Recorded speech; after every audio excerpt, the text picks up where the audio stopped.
কোন গোপনে মন ভেসেছে ধারাবাহিকে আমরা দেখেছিলাম অনিকেত ওর মাকে নিয়ে এসেছে জোড়াবাড়িতে, সাথে শ্যামলীও আছে। ডাক্তারবাবু বলেছেন উনি অসুস্থ, ওনাকে 7 দিন ছাড়া ছাড়া চেক আপ করতে হবে। থাকেন দুর্গাপুরে, সেখান থেকে আনা সম্ভব নয়। নিজের পরিজন সকলের সাথে থাকতে হবে, সময় সময় খাওয়াতে হবে, ওষুধ দিতে হবে। সেই জন্যই শ্যামলী বলেছিল জোড়াবাড়িতে আনতে, কিন্তু অনিকেতের মামনি এটা মেনে নিতে পারেনি। যে অনুরাধা গুপ্তা একদিন অনিকেতকে ফেলে দিয়ে পরপুরুষের হাত ধরে চলে গেছিল, তাকে এই পরিবারের কেউ মানতে পারছে না। দাদুদেরকে অনিকেত বলেছিল যে আমি কি করব বলো, মা তো নিজের দগ্ধে মরছে, প্রায়শ্চিত্ত করছে, যে শাস্তি প্রাপ্য ছিল তার থেকে অনেক গুণ বেশি শাস্তি পেয়েছে। আমি তো ছেলে, অনেক বছর পর যখন খোঁজ পেয়েছিলাম আমি মায়ের সাথে দেখা করেছিলাম, এখন অসুস্থ হয়ে পড়েছে, তাই এই বাড়িতে রাখতে চাই। কিন্তু মামনি বলেছে অনুরাধা গুপ্তা এই বাড়িতে থাকলে তাহলে মামনি এই বাড়ি ছেড়ে চলে যাবে। ধর্ম সংকটে পড়েছে অনিকেত, কী করবে বুঝতে পারছে না। শ্যামলী অনেক বোঝানোর চেষ্টা করছে, দাদুরা বলছে না, অনুরাধা গুপ্তাকে এই পরিবারে কেউ মেনে নেবে না, যদি থাকতে হয় অন্য কোথাও তোমরা রাখো। আর অনুরাধা গুপ্তা বলেছে যে আমি জোড়াবাড়ির কোনো বাড়িতেই থাকবো না, তাই অনেকের চেষ্টা করছে একটা ভাড়া বাড়ির, সেখানে গিয়ে মাকে রাখবে, এছাড়া কোনো উপায় নেই। এদিকে এখানে ঝামেলা শুরু হয়েছে, অপরাজিতা মল্লিক মেনে নিতে পারছে না।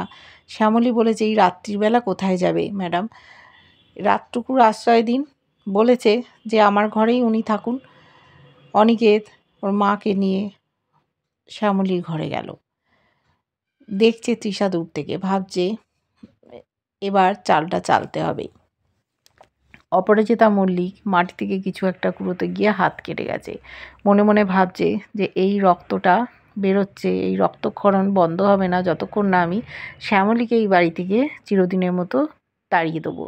ও থাকলে আমার সমস্ত অধিকার ও কেড়ে নেবে। আগেও আমি যা ভেবেছিলাম সেই ভাবনাটাই সঠিক। ও এই বাড়িতে থাকলে অনন্যা, অনিকেত একেবারেই ভালো থাকবে না, নিজেদের মধ্যে ওদের সম্পর্ক গড়ে উঠবে না, আমার সংসারটা চলে যাবে শ্যামলীর হাতে, ও কর্তৃত্ব ফলাবে। এটা তো হতে দেওয়া যেতে পারে না, তাই ওকে এই বাড়ি থেকে আমাকে সরাতেই হবে। চলে এসেছিল রোহিণী, বলছে মা তোমার কি হয়েছে? বলছে না কিচ্ছু হয়নি। মা কাঁদছে, কিছু করার নেই। ওখানে ছিল মন্দার। মন্দার বলছে দেখো রোহিণী, এখন এই সময়ের মধ্যে না থেকে মনে হচ্ছে কোনো অ্যাকশান করি। ওরা প্ল্যান করে এসেছিল ডাকাতি করবে, ব্যাংক ডাকাতি, সেই মতো ছদ্মবেশ ধরে চলে গেছে ব্যাংকে। ওদেরকে ঢুকতে দিতে চাইছিল না, বলছিল আমরা টাকা নেব, খাতা খুলবো। বলছে এটা কোনো মুদিখানার দোকান না। বলেছে আমরা জানি।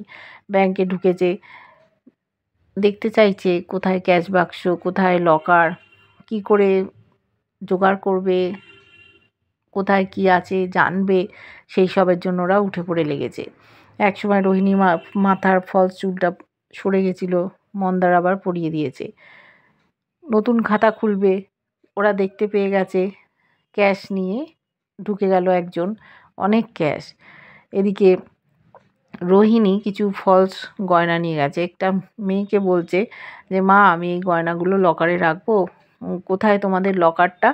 তখন বলছে আপনার কি লকার আছে? বলছে না, ওই তো পাসবই খুলছে, তারপর আমরা লকারে গিয়ে রেখে দেবো। আগেকার দিনের গয়না, তুমি যদি বলো কোথায় লকারটা আছে, উত্তর পূর্ব দক্ষিণ পশ্চিম এই সব দিকে বিচার করেই আমাকে রাখতে হবে, নাহলে ডাকাতি হয়ে যেতে পারে। মেয়েটা বলছে আপনি এসব বাস্তু মানেন? বললো হ্যাঁ মানি। তোমারও তো নিশ্চয়ই গয়না এখানে আছে? বলতে হ্যাঁ আছে। তখন লকারটা কোথায়, সেই লকার রুমটা দেখিয়ে দিল রোহিণীকে কিভাবে কি ঢুকতে হয়। এদিকে মন্দার পাসবই করতে গেছে। তারপরে দুজনে অ্যাকশান নিয়েছে, সব জানা হয়ে গেল। সব ব্যাংকের কর্মীদের যারা এসছিল সকলকে মাটিতে বসিয়ে দিয়েছে, ডাকাতি করতে এসছে ওরা, তাই সকলে ভয় পেয়ে গেছে, মাটিতে বসে পড়েছে। এরা যে ডাকাত বুঝতে পারেনি, হাতে রিভলভার দেখাচ্ছে, সেই রিভলভারটা একটা পটকা ফাটানো রিভলভার, একটা বাচ্চা ছিল, বলছি এই তো আসল রিভলভার না, এটা দিয়ে তো আমি বাজি পটকা পোড়াই। তখন বলছে তাই নাকি? ভয় পেয়ে গেছে রোহিণী, যদি ধরা পড়ে যায় কি হবে। মন্দার তখন একটা রিভলভার থেকে গুলি চালিয়েছে, দেখছে না না সত্যি করে তো ওদেরকে সকলকে বসিয়েছে, দিয়ে ক্যাশ বাক্সের কাছে গেছে, সেখান থেকে টাকা নিচ্ছে। তারপরে রোহিণী একাই ওখানে সামাল দিচ্ছে। ওদের যে ম্যানেজার, সে ফোন করতে গেছিলো পুলিশে, ফোনটা কেড়ে নিয়েছে। কিন্তু আরেকটি লোক রোহিণী ঠিকভাবে নজর দিতে পারেনি বলে ফোন করে দিয়েছে পুলিশকে। এইবার যদি পুলিশ ঢুকে পড়ে তখন এদের কি অবস্থা হবে। এরা অ্যাকশান করতে গেছে, এরা তো আসলে চুরি করতে যায়নি। মন্দার একজন ক্রিমিনাল, সে এই সব করেই বেড়াতো, মাঝে মাঝে অ্যাকশান করতে চায়। ভদ্রবাড়ির মেয়ে রোহিণী, সে যদি ফেঁসে যায় কি হবে, জোড়াবাড়ির মান সম্মান কোথায় যাবে। ইয়ার্কি করতে গিয়ে যদি ধরা পড়ে যায়, বুঝতে পারছে না কত বড় বিপদের সম্মুখীন হবে। এদিকে আমরা দেখেছি যে অনিকেত বাড়ি ঠিক করে ফেলেছে, শ্যামলীকে বলেছে। শ্যামলীর পায়ের অবস্থাটা ভালো না, শ্যামলীর ফিজিওথেরাপিস্ট আসার কথা ছিল কিন্তু সে আসবে না। অনিকেত বলছে, আজ আপনি আমাকে আগে বলেননি কেন যে ফিজিওথেরাপিস্ট আসবে না? বলছে, বলে কি করব, চলুন আমরা দেখে আসি বাড়িটা কীরকম। বলছে, না, কালকে আপনি সারা রাত জেগেছিলেন, আজকে আপনাকে আমি কষ্ট দিতে পারবো না, আপনি চলুন, আপনার পাটায় আমি ফিজিওথেরাপি করে দিই। বলছে, আপনি? বলছে, হ্যাঁ। বলছে, না, কিছুতেই না, আপনাকে আমি আমার পায়ে হাত দিতে কিছুতেই দেবো না। কিন্তু অনিকেত শুনছে না, টানতে টানতে ওর ঘরে গিয়ে নিয়ে গেল। সেই ঘর, সেই বিছানা যেখানে অধিকার বসেই থাকতো শ্যামলী, সেখানেই বসিয়ে দিল। বসিয়ে পায়ে হাত দিতে যাবে, কিছুতেই শ্যামলী হাত দিতে দেবে না। ও বারবার পাটা সরিয়ে দিচ্ছে, বলছে, না স্যার, আপনি আমার পায়ে হাত দেবেন না, আপনি আমার দেবতা। কিন্তু অনিকেত শুনছে না, বলছে, আপনি তো আচ্ছা মানুষ, আপনাকে তো হেঁটে দৌড়ে বেড়াতে হবে, আগে যেরকম ছিলেন সেইভাবেই তো চলাফেরা করতে হবে, কেন আপনি এরকম করছেন? আপনার ট্রিটমেন্টের দরকার, যখন ফিজিওথেরাপিস্ট আসেনি আমি করব। আমি কি আপনার থেকে অনেক দূরে সরে গেছি, পর হয়ে গেছি? বলুন তো ব্যাপারটা কী?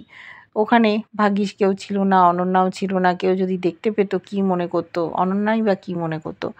এইভাবে অনিকেতকে দেখলাম একটা ছোট টুল এনেছে, বিছানায় বসে আছে শ্যামলী। ওর পাটা নিয়ে যতবার করতে যাচ্ছে, শ্যামলী হাতটা সরিয়ে দিচ্ছে, দিয়ে নিজের কপালে ঠেকাচ্ছে, বারবার এরম করছে। অনিকেত বলছে, এরম করলে হবে না, আপনি ছাড়ুন।